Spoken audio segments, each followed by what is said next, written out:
Hola, soy Silvia Cruz La Peña. Antes de que empiece el episodio de hoy, quiero recordaros que los fines de semana, en colaboración con Podimo, también tenéis episodios de Hoy en el País. Mañana os ofrecemos un análisis de las noticias que han marcado la semana y el domingo acompañaremos a Ilsa, Kusnet, Andri y Débora en sus miles de llamadas infructuosas a la Administración. Teléfonos que comunican ante trámites del paro o de asilo y que paralizan sus vidas. De verdad que es difícil que pasar todo el día. Mira, te muestro acá mi registro de llamadas del día de hoy. 1572. Y en la mañana, pero colgué para hacer otra llamada. 423. En lo que va el día. Y acá tengo la aplicación puesta porque pongo, por ejemplo, desde 4000 y va restando. Ya llevo como 1100 y algo. Es una aplicación en la que metes el número de llamadas que haga automáticamente, ¿no? Entonces está todo el rato llamando. Todo, claro. Repetido. Y lo único que sale es línea ocupada. Ahora sí, os dejo con el episodio de hoy. De los más de 11.000 muertos por los ataques israelíes en Gaza, la mitad eran niños. Todavía hay más de 1.000 pequeños desaparecidos bajo los escombros en la franja, aunque la de Gaza no es la única guerra que padecen, ni su único problema. Hay menores víctimas de explotación sexual, del hambre y la sed al migrar a otro país, o que no pueden ir al colegio porque tienen que trabajar. Niños y niñas son un blanco fácil, y para contar sus historias se necesita aún más tacto. Soy Ana Fuentes.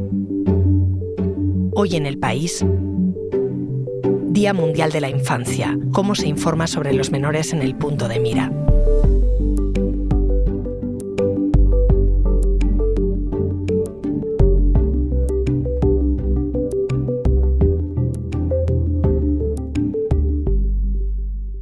Hola, Mónica. Hola, Ana.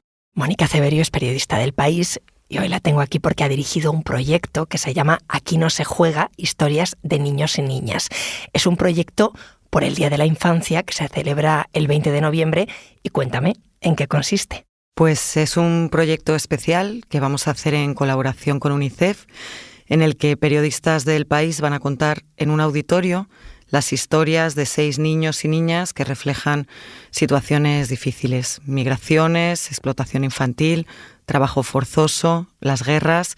Se trata de que cuenten sus historias de una manera más cercana, con todos esos detalles que muchas veces se quedan fuera de las crónicas. Y se podrá ver este domingo a las 7 de la tarde en el CaixaForum de Madrid. Es un acto pensado sobre todo para suscriptores y para registrados en la web del País, donde se puede encontrar el enlace para pedir las entradas.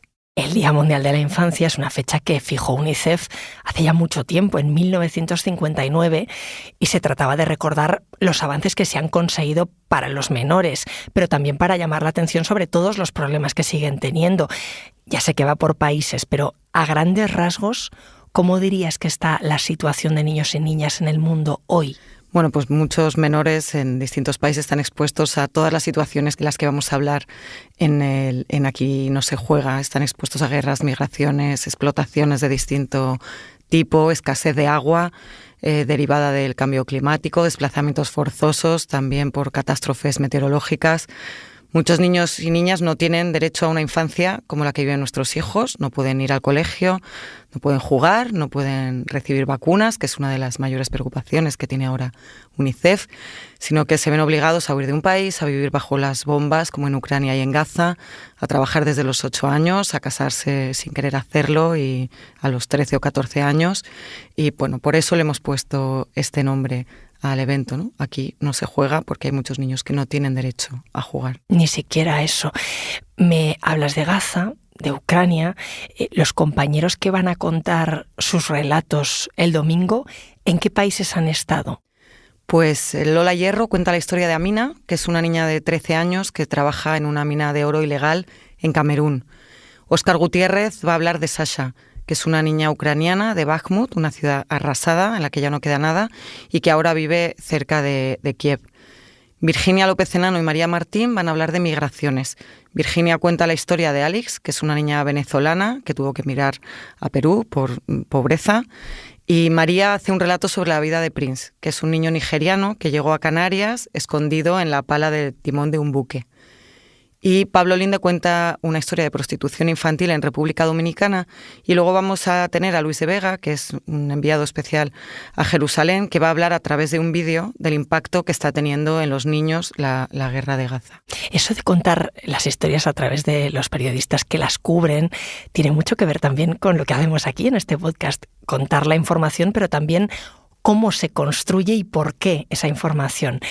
Tú misma estuviste hace poco en Ucrania, pasaste tiempo allí. ¿Cómo viste a los niños? Pues en las ciudades que estaban cerca del frente lo que vi fueron niños y niñas con una infancia totalmente devastada, que no podían ir al colegio, que pasaban miedo día y noche por los bombardeos.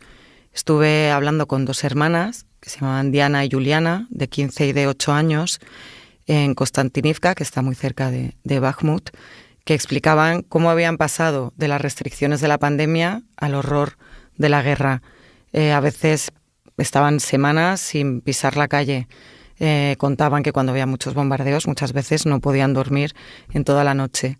Y eran niñas que se habían acostumbrado, como todos allí, a convivir con muertos, con heridos, con ansiedad, con cortes de agua, de gas, de electricidad, que habían visto familiares morir. Ver menores en estas circunstancias, la verdad es que es bastante demoledor. Creo que para el periodista es muy difícil poner distancia con los niños, más que con los adultos, y nos pasa a todos. Podemos escuchar ahora lo que cuenta nuestra compañera María Martín, experta en migraciones, que siguió la historia de Prince, este menor nigeriano.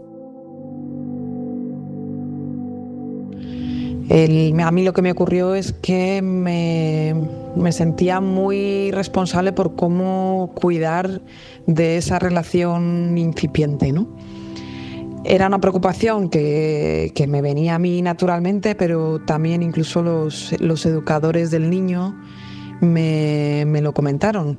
Un niño de 14 años en un país extranjero donde no habla el idioma, de repente conoce a una persona adulta con la que además pues tiene cierta conexión y bueno, y se empiezan a generar vínculos, pues eso puede crear unas expectativas también en él, que es bueno por un lado porque de repente tiene un apoyo extra con el que no contaba, pero por el otro pues bueno, pues se puede generar una situación en la que al fin y al cabo en ese momento eres la persona más importante de su universo, ¿no? Y a lo mejor pues cuando decaen esos mensajes, esas conversaciones, porque cada uno vuelve a sus espacios, pues eso puede generar frustración o tristeza por sentirse abandonado, ¿no?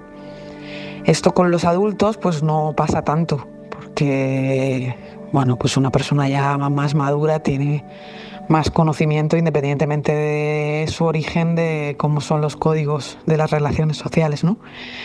Pero los niños es distinto, y más niños en una situación en la que eso pues provienen de contextos de abandono, de precariedad, cuando han hecho un viaje terrible para llegar a Europa. Ana, como has podido escuchar en el relato de María, en los conflictos todas las personas están en una situación de vulnerabilidad, pero los niños, solo por serlo, son mucho más vulnerables.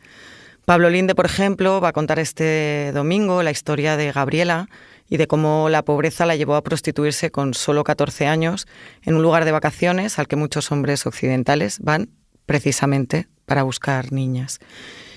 Al final estamos hablando de menores que o han perdido lo básico o nunca lo han tenido. Mira esto que me contaba Lola Hierro. Trabajar con niños en contextos de crisis humanitaria es de lo más delicado que hay en esta vida. Si ya de por sí hay que tener cuidado con lo que decimos a los niños y con lo que les mostramos y con lo que les hacemos pensar, porque son como esponjas, cuando estamos hablando de contextos de guerra, violencia, pobreza, epidemias, pues es mucho más delicado, ¿no? Entonces, te puedo contar el caso de Amina, la niña que conocí en Camerún. En esta ocasión hablábamos con una niña de 13 años, que no había ido nunca al colegio, que no había conocido más vida que trabajar en un yacimiento de oro, un yacimiento ilegal. Y entonces a mí me daba mucho respeto porque no sabía qué grado de exposición podía tener al mundo. Yo no sabía si esta niña sabía qué había más allá de su aldea y de su mina. Entonces, lo que hice fue valerme de una de las trabajadoras sociales, en este caso de UNICEF, y expuse todas las preguntas que yo quería hacerle a la cría para que me dijera cómo hacerlas, si hacerlas, lo primero, si procedía a hacerlas y de qué manera era la más correcta. Como nosotros los periodistas no somos expertos, pues lo mejor es contar con alguien que sí lo sea. Entonces, digamos que con el filtro de esta trabajadora social, yo me sentí más tranquila porque sabía que no le iba a preguntar nada que le fuera a traumatizar, ¿no? Todo iba, digamos, ya todas las preguntas iban hechas de una manera que sabíamos que a ella pues le iban a entrar bien. Claro, los casos a los que se refieren Lola y María están especialmente desconectados de lo que uno piensa que es la vida de un crío o una cría. Sí, esto es algo que los periodistas no podemos olvidar en ningún momento, ¿no? Estás tratando con realidades muy distintas a la tuya, muy difíciles, son niños y por lo tanto hay que tener una delicadeza extrema con lo que dices, con cómo lo dices, con cómo preguntas, con todo. Me hizo ser consciente de la complejidad de nuestras acciones en determinados contextos y que lo que para nosotros es normal, para la otra persona pues puede significar un mundo, ¿no? Entonces hay que cuidarlo con especial interés y cariño. Sí, María habla del cuidado, y es que al final no estamos hablando de política, no estamos hablando de economía, son historias humanas y encima de menores. ¿Qué hay que tener en mente como periodistas para informar sobre los niños, las niñas? Pues muchas cosas y en distintas direcciones.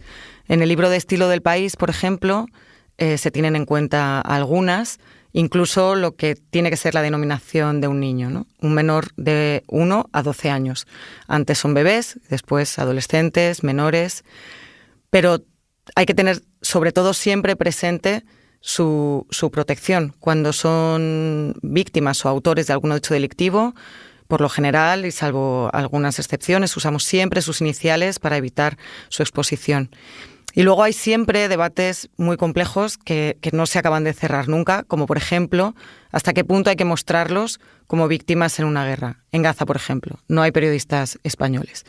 ¿Debemos ocultar las fotos terroríficas de niños que llegan cada día de Gaza? ¿O es nuestra obligación mostrar ese horror en los rostros de esos niños para concienciar sobre lo que está sucediendo? ¿Y hasta dónde hay que mostrarlo? ¿Deberíamos dar primeros planos que quizá no querríamos ver de nuestros hijos, o sí, por esta concienciación de la que estamos hablando, ¿no? Al final son debates muy difíciles y constantes en una redacción y hay muchos abiertos en relación a cómo informar sobre los menores, ¿no? Por ejemplo, con los suicidios de niños. ¿Puede haber efecto imitación o hay que hablar de ello porque puede ayudar a prevenir algunos casos? Es otro debate complejo y muy recurrente también en cualquier redacción. En general es delicado y te plantea muchas preguntas para las que muchas veces no tienes una respuesta clara. Es muy importante no avasallarlos. Entonces, a mí en general no me gusta entrevistarles con público. Solamente quiero estar acompañada del padre, madre o tutor y del intérprete, si es necesario, y de esa persona también que me va a ayudar a hacerle bien las preguntas ya masticadas de la trabajadora social, el trabajador social que te comentaba antes o algún psicólogo. En el caso de Amina, al principio nos costó mucho que hablase porque estábamos dentro de la casa del líder comunitario, estábamos un trabajador de UNICEF, la madre de la niña, la hermana de la niña, el líder comunitario, el traductor. Y luego James, mi compañero, el camarógrafo, que encima es un tío blanco, 1,90 m, barbas, que le imponía un montón, y luego yo. Éramos muchas personas y ella estaba súper cohibida, encima con una cámara de vídeo delante, con un micro que le enganchamos del velo. Es que estaba muy nerviosa y no hablaba. Al final la entrevista la hicimos sin James, me quedé yo a cargo de la cámara y solamente con una trabajadora de UNICEF y con el intérprete, con lo cual éramos todo chicas menos el intérprete, que era un hombre, y así ella se abrió más. Es que una cosa es la teoría que nos enseñaron en la facultad, a que recoge el derecho más o menos, pero luego es eso, ¿no? Esa experiencia para resolver a medida que vas cubriendo cada historia cómo desempeñarte. Lola Hierro nos mandaba este audio de cómo hizo la entrevista con Amina, la niña de Camerún. Al final, sentido común y mucho tacto, vamos. Sí, eso es, Ana. Como periodista, cada uno se va creando sus propias formas de trabajar y de acercarse a estas situaciones. Mira como resumen lo que ha aprendido Óscar Gutiérrez tras cubrir ya varias guerras para nuestra sección de Internacional, y que en Aquí no se juega va a explicar la historia de Sasha en Ucrania. En primer lugar, siempre tienes que ir acompañado por un adulto, siempre tiene que haber consentimiento de los adultos antes de charlar con los menores, de interrogarles. En segundo lugar, sin duda sabemos que no podemos fotografiarles, no podemos sacarles en nuestras páginas si no es de nuevo bajo supervisión y permiso de los adultos. Tenemos que cuidar especialmente los derechos de la infancia, de la imagen en este sentido. Y en tercer lugar, casi una cosa que tiene más que ver con la ética periodística, y es que tenemos que ser especialmente sensibles a la hora de interrogar, de hablar con un menor, de no hacerles revivir sus malas experiencias, porque normalmente cuando hablamos con ellos casi siempre tiene que ver con malas noticias, ¿no? Ahora me sigues contando, Mónica. Enseguida volvemos.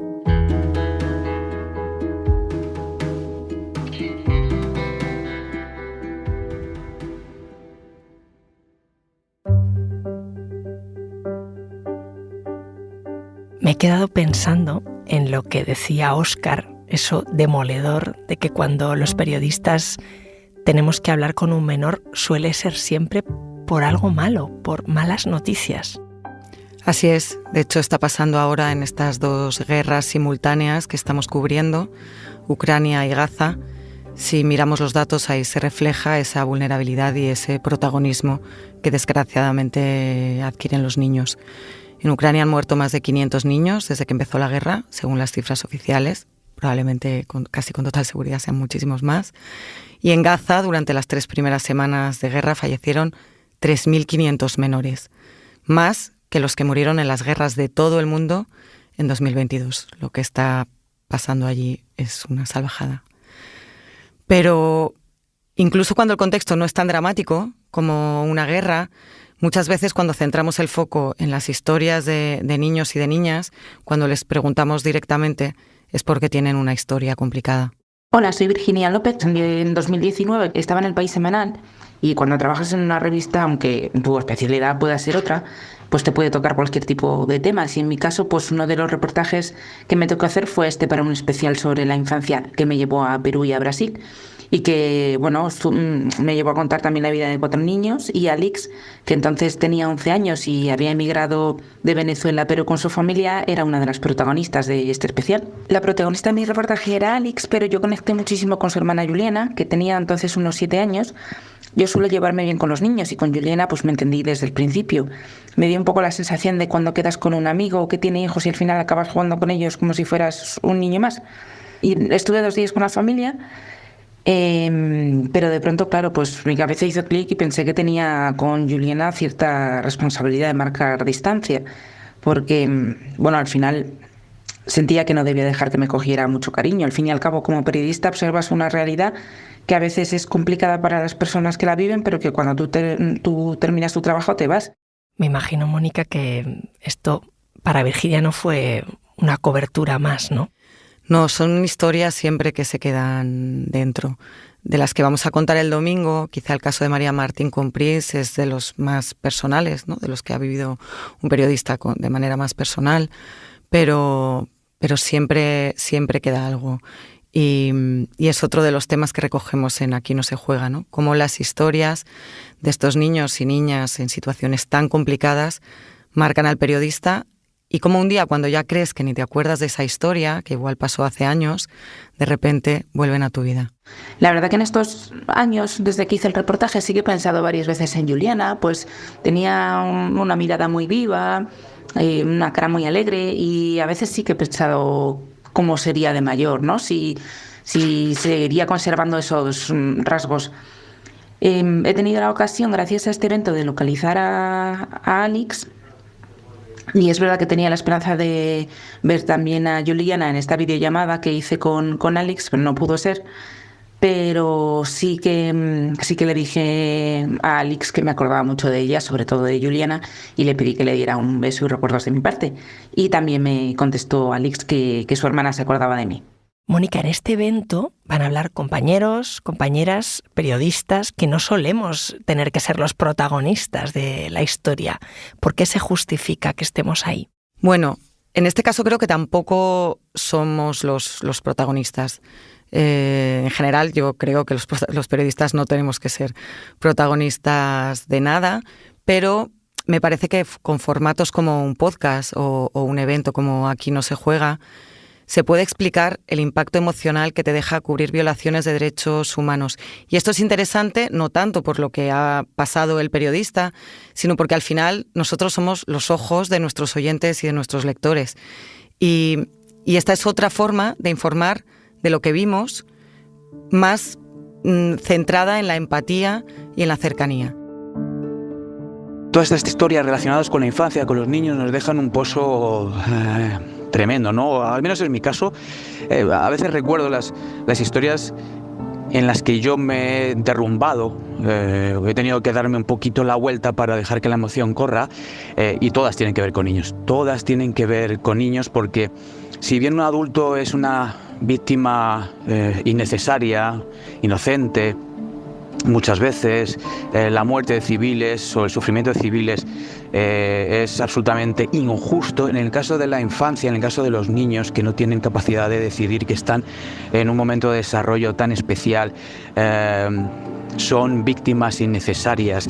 Siempre digo que a los mayores, a los adultos, se les arrebata parte de su personalidad cuando son víctimas de un conflicto, de una crisis humanitaria, pero a los niños les arrebate todo eso que les define como niños, y eso es desolador y nos deja siempre muy, muy tocados a los periodistas.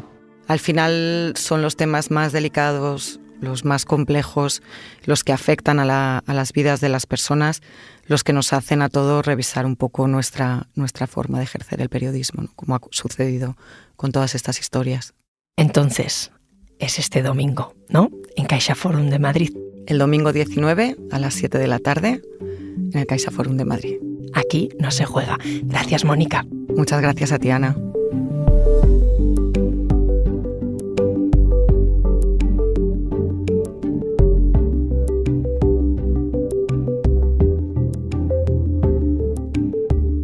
Este episodio lo ha realizado y dirigido Silvia Cruz La Peña. La grabación en estudio es de Camilo Iriarte. El diseño de sonido es de Nicolás Chavertidis. La edición es de Ana Rivera. Yo soy Ana Fuentes y esto ha sido Hoy en el País. Mañana volvemos con más historias. Gracias por escuchar.